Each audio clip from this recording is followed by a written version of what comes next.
by Sharon Creech. Pictures and narration by me, Harry Bliss.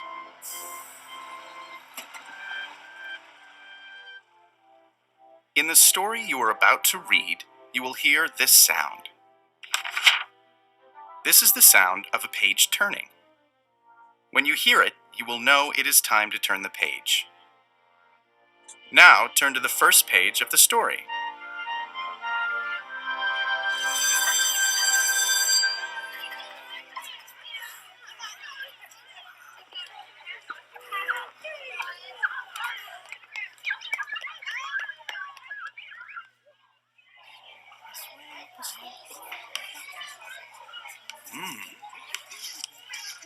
Mr. Keene was a principal who loved his school.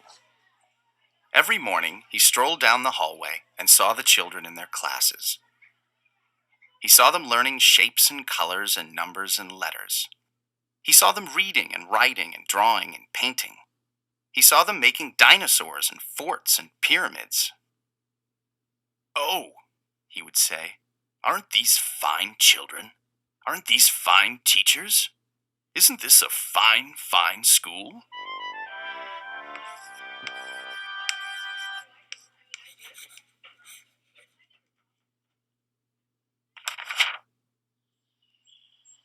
Near Mr. Keene's school, Tilly lived with her parents and her brother and her dog, Beans, in a small house next to a big tree.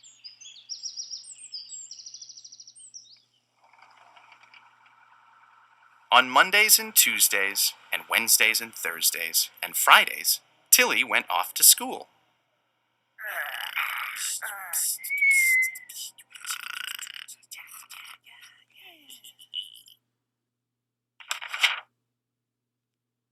At school, Tilly learned her shapes and colors and numbers and letters. Sometimes, when she saw Mr. Keene standing in the hallway, he waved. "Aren't these fine children?" he said to himself. "Aren't these fine teachers? Isn't this a fine, fine school?" On the weekends, Saturday and Sunday, Tilly climbed her favorite tree. "I'm stuck! Get help!"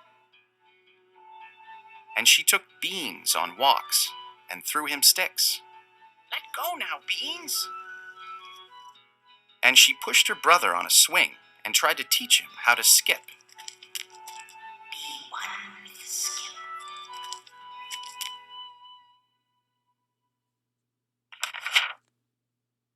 But on Mondays and Tuesdays and Wednesdays and Thursdays and Fridays, Tilly went off to school.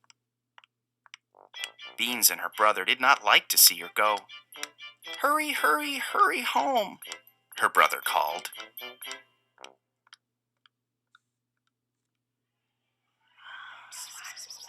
One day, Mr. Keene called all the students and teachers together and said, "This is such a fine, fine school. I love this school. Let's have more school. From now on, let's have school on Saturdays, too." The teachers and the students did not want to go to school on Saturdays, but no one knew how to tell Mr. Keene that. He was so proud of the children and the teachers, of all the learning they were doing every day. And so, that Saturday, Tilly set off for school. "But it's Saturday! What about the swings?" her brother called.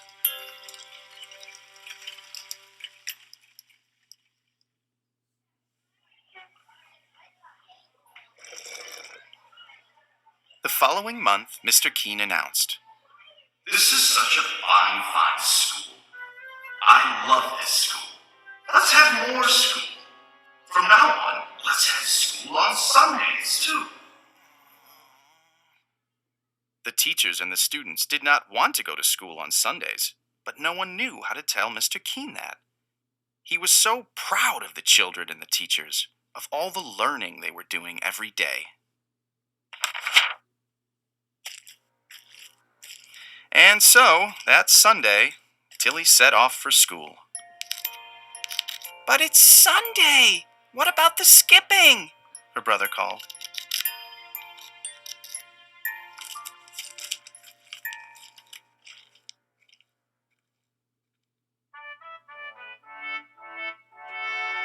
The following month, Mr. Keene called everyone together and said, "This is such a fine, fine school. I love this school. Let's have more school. From now on, let's have school on holidays, too. On Easter and Ramadan, and Thanksgiving and Christmas and Hanukkah. On all the holidays, on every calendar." The teachers and the students did not want to go to school on holidays, but no one knew how to tell Mr. Keene that. He was so proud of the children and the teachers, of all the learning they were doing every day. And so, on Christmas, Tilly set off for school. "But it's Christmas! What about Christmas?" her brother called.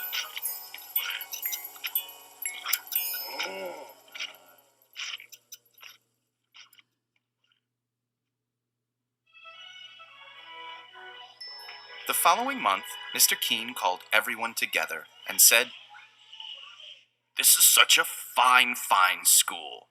I love this school. Let's have more school. From now on, let's have school in the summer, too. All summer long, every single day." "How much we will learn," he said. "We can learn everything. We will learn all about numbers and letters, colors and shapes, the Romans and the Egyptians and the Greeks. We will learn about dinosaurs and castles and everything. We will learn everything."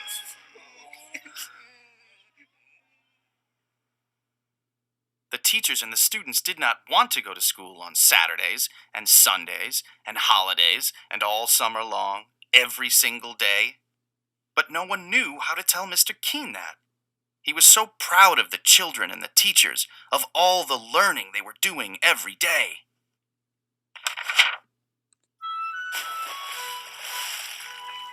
And so, on the first day of summer, Tilly set off for school. "But it's summer! What about summer?" her brother called.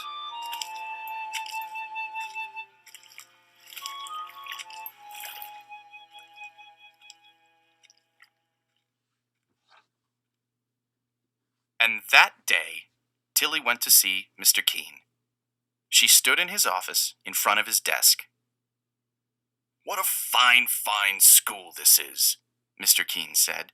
"What amazing things everyone is learning." "Yes," Tilly said. "We certainly are learning some amazing things." "A fine, fine school," Mr. Keene said. "But," Tilly said, "not everyone is learning." "What?" Mr. Keene said. He looked very worried. "Who? Who isn't learning? Tell me, and I will see that they learn."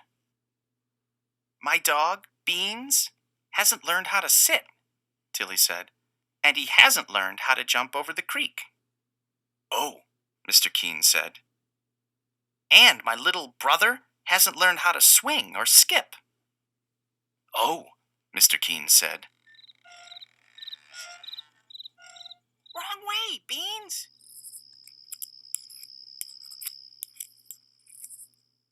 "And I?" she said. "But you go to school," Mr. Keene said. "To our fine, fine school." "True," Tilly said, "but I haven't learned how to climb very high in my tree, and I haven't learned how to sit in my tree for a whole hour." "Oh," Mr. Keene said.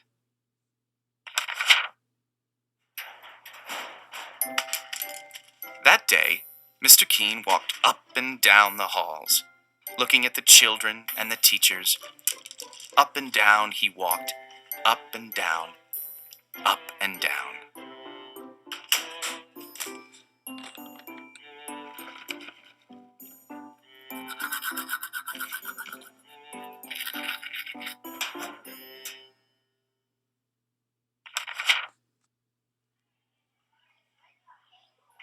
The next morning, Mr. Keene called everyone together. The children and the teachers were very worried. Mr. Keene said, "This is a fine, fine school with fine, fine children and fine, fine teachers. But not everyone is learning." The children and the teachers were very, very worried. Mr. Keene said, "There are dogs who need to learn how to sit and how to jump creeks." What did he mean? Was he going to make their dogs come to school? There are little brothers and sisters who need to learn how to swing and how to skip.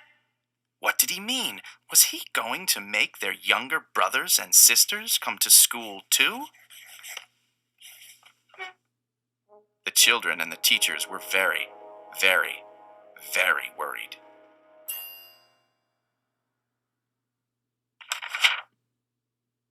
And you, all of you, children and teachers, you need to learn how to climb a tree and sit in it for an hour, Mr. Keene said. 20 minutes to go. The children and the teachers were very worried. And so, from now on, we will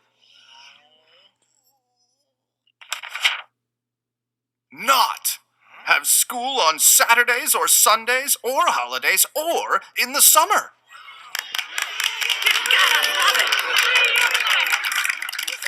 A huge, enormous, roaring cheer soared up to the ceiling and floated out the windows so that everyone in the town heard the fine, fine children and the fine, fine teachers shout, "Fine, fine, fine!"